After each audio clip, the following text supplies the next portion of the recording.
I'm Kimberly from Fat Quarter Shop, and today we're falling head over heels for this new recoloring of the Clover quilt pattern.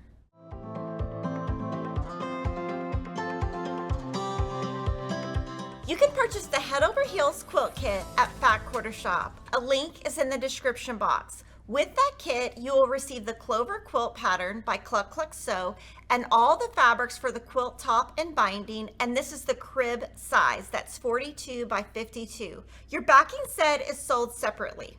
Today we're making the crib quilt. To make this, you need 1 layer cake, 1 1/4 yards background, 1/2 yards binding, and 3 yards backing.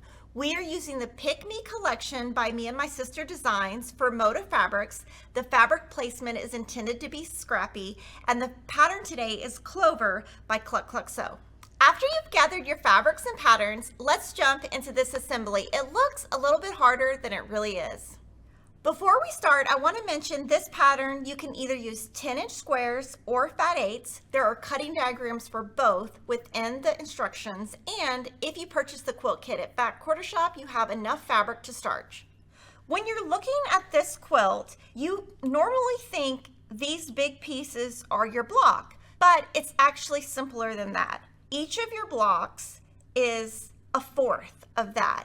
And each block uses 2 different fabrics, and the formation of the clover is from turning your blocks. Now let me show you how you make the block.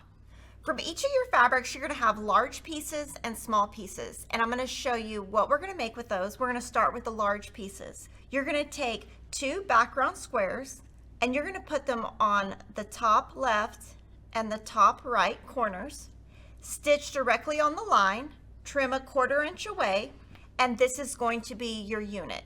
Now from your small piece, you're going to do the same thing. Top left, top right, stitch directly on the line, trim 1/4 inch away, and press.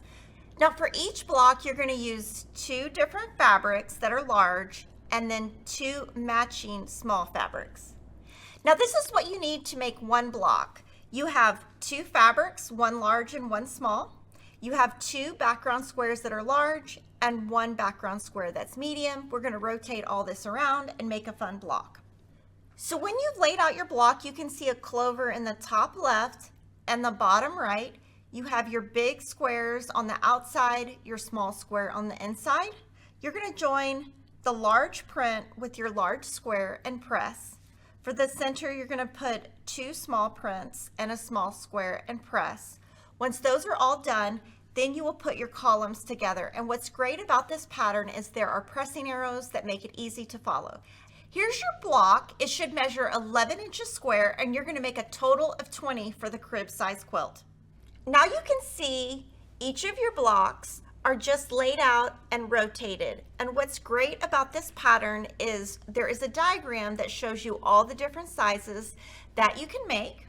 This quilt, we use the background from the Pick Me collection, a teal gingham for the binding, and of course, a light flower for the backing. This quilt measures 42 by 52 inches. The Head Over Heels quilt kit featuring the Clover pattern by Cluck Cluck Sew is a great choice to achieve a more modern look for a classic pattern. Make sure you like, comment, and subscribe, and I'll see you next time.